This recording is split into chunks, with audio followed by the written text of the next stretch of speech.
Hello everyone. आज हम हिंदी में वर्णों के उच्चारण स्थान के बारे में पढ़ेंगे। वर्णों के उच्चारण स्थान क्या होता है, इसको देखते हैं। किसी वर्ण को बोलने के लिए मुख के जिस भाग का प्रयोग किया जाता है उसे उस वर्ण का उच्चारण स्थान कहते हैं। मुख के जिस भाग का भी प्रयोग किया जाता है वर्ण को बोलने के लिए उसी को उसका उच्चारण स्थान कहते हैं। इसको एक तालिका के माध्यम से समझा जा सकता है। देखिए, उच्चारण स्थान स्वर व्यंजन। उच्चारण स्थान में कंठ, गले से कौन कौन सी ध्वनि निकलती है इसको ध्यान देना है। स्वर में आ आह, और व्यंजन में कौन कौन सी निकलती है।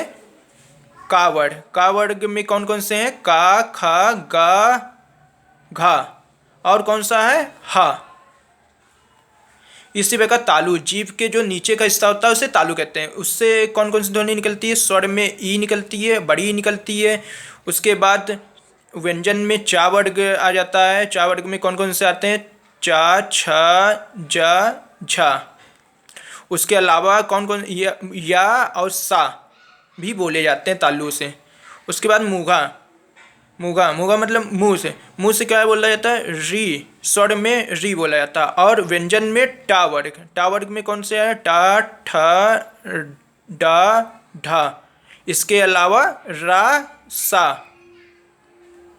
दंत, उसके बाद दंत से क्या बोला जाता है, स्वर में दंत से कुछ नहीं बोला जाता है, व्यंजन में बोला जाता है। व्यंजन में ता वर्ग, ता वर्ग जो है इसमें ता था दा धा, और इसके अलावा ला सा और ली भी बोली जाती है।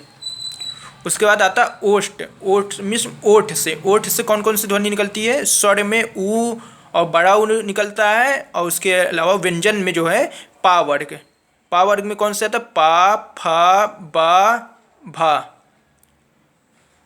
उसके बाद आता है नासिका, नासिका मतलब नाक से। नाक से कौन सी ध्वनि निकलती है। स्वर में तो अंग निकलता है। और व्यंजन में कौन कौन से आते हैं, व्यंजन में पंचम वर्ग। पंचम वर्ग का मतलब वर्णों के जो अंत का वर्ण होता है उससे पंचम वर्ग कहते हैं। जैसे अंगा, इया, र, ना, मा। अब उसके बाद आता है दंत और ओठ, मतलब दांत और ओठ दोनों से क्या बोला जाता है, व्यंजन में नहीं स्वर में बोला जाता है वा और फा।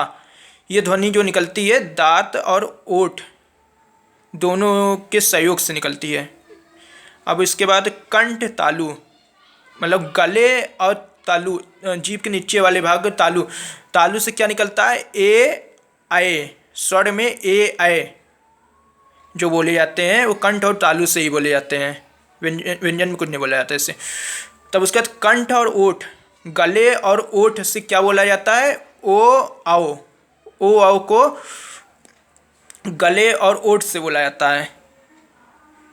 इस तालिका को आप बड़े ध्यान से देखिएगा क्योंकि विभिन्न परीक्षाओं में पूछा जाता है।